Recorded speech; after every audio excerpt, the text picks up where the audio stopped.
কলিজা কাঁপানো দলিল আমাদের কাছে আছে।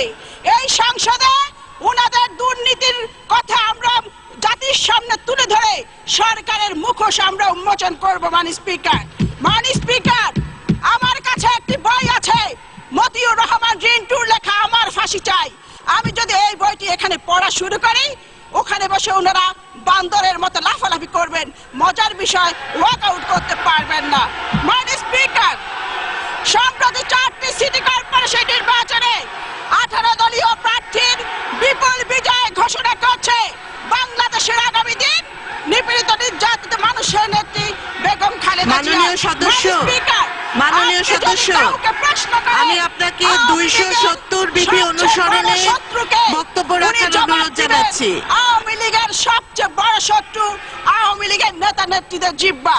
সংখ্যাগরিষ্ঠ মুসলমানের দেশ এই বাংলাদেশ। এটি বাংলাদেশের পার্লামেন্ট, এটি ভারতের পার্লামেন্ট নয়। গত 20 জুন একজন সংসদ সদস্য ফেন্সিডিলার ইয়াবা খেয়ে এখানে দাঁড়িয়ে আমাদের নেত্রীর পরিবার নিয়ে নিকৃষ্ট বক্তব্য রেখেছেন। এই বক্তব্য কুৎসিত, নোংরা, অন্ধকার জগৎ থেকে উঠে আসা নর্দমার কীটের পক্ষে সম্ভব। মাননীয় স্পিকার, এই অসত্য, নিকৃষ্ট, কুরুচিপূর্ণ, অমার্জিত বক্তব্যের জন্য তাকে জাতির কাছে ক্ষমা চাইতে হবে। মাননীয় স্পিকার, আমাদের নেত্রীর পরিবার নিয়ে এখানে নোংরা ইতিহাস পাঠ করা হয়েছে। আমি থুতু ছিটাই তার মুখে। তিনি সিদ্দিক সালিকের একটি বইয়ের কথা বলেছেন। আমি চ্যালেঞ্জ দিয়ে বলতে চাই, এই নামে কোনো বই নেই।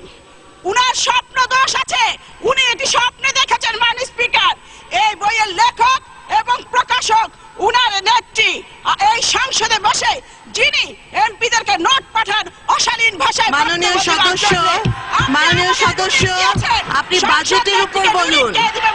বাজেটের উপর বলুন। এক নম্বর ব্যক্তি যদি ঠিক হয়ে যায়, আমরা সকলে ঠিক হয়ে যাব। মাননীয় স্পিকার, যিনি আমাদের নেত্রীর পরিবার নিয়ে এখানে কুৎসা রটনা করেছে, তিনি পলিটিক্যাল প্রস্টিটিউট।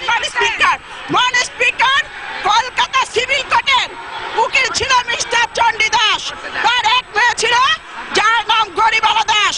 চণ্ডী দাসের সহকারী উকিল মিস্টার অরণ্য কুমার চক্রবর্তী চণ্ডী দাসের কলিকাতাস্থ বাসায় নিয়মিত যাতায়াত করত। সেই সুযোগে গরিবালার সাথে অরণ্য কুমার চক্রবর্তী অবৈধ সম্পর্ক গড়ে উঠে গরিবালা গর্ভবতী হয়ে পড়েন। গরিবালা যখন বুঝতে পারলেন তিনি গর্ভবতী হয়েছেন, তখন গরিবালা অরণ্য কুমারকে বিয়ে করার জন্য চাপ দেন। অরণ্য কুমার বিয়েতে রাজি না হয়ে অবৈধ সম্পর্ককে অস্বীকার করেন। এদিকে চণ্ডী দাস বিষয়টি জানার জন্য চিন্তিত হয়ে পড়েন। এরই মধ্যে গরিবালা 12/12/1920 তারিখে একটি পুত্র সন্তানের জন্ম দেয়। তার নাম হয় দেবদাস চক্রবর্তী। চণ্ডী দাস অরণ্য কুমারকে গরিবালাকে উঠিয়ে নিতে চাপ দিতে থাকেন, কিন্তু অরণ্য কুমার রাজি হন না। মাননীয় স্পিকার, এরই মধ্যে দেবদাসের বয়স 2 বছরের উন্নতি হয়। চণ্ডী দাস হতাশাগ্রস্ত হয়ে পড়েন, ভীষণভাবে অস্বস্তি বোধ করেন। মাননীয় সদস্যবৃন্দ, আপনারা একটু শান্ত হন।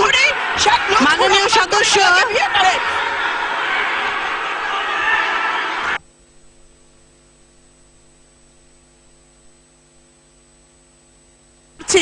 মাননীয় সদস্য, আমি আপনার দৃষ্টি আকর্ষণ করছি। মাননীয় সদস্যবৃন্দ, আপনারা বসুন। সবাই বসুন। মাননীয় সদস্য, আমি আপনার দৃষ্টি আকর্ষণ করছি। মাননীয় সদস্য, আপনি 270 বিধি অনুসরণে বাজেটের উপর বক্তব্য দিন। মাননীয় সদস্য,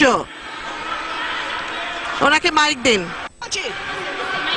ধন্যবাদ। মাননীয় স্পিকার, আপনি আমাকে বাজেটের উপর বক্তৃতা দিতে বলেছেন, কিন্তু গত 20 তারিখে যে বক্তৃতা দেওয়া হয়েছে, আমি আপনার কাছে প্রশ্ন রাখতে চাই, এটা কি বাজেট বক্তৃতা ছিল?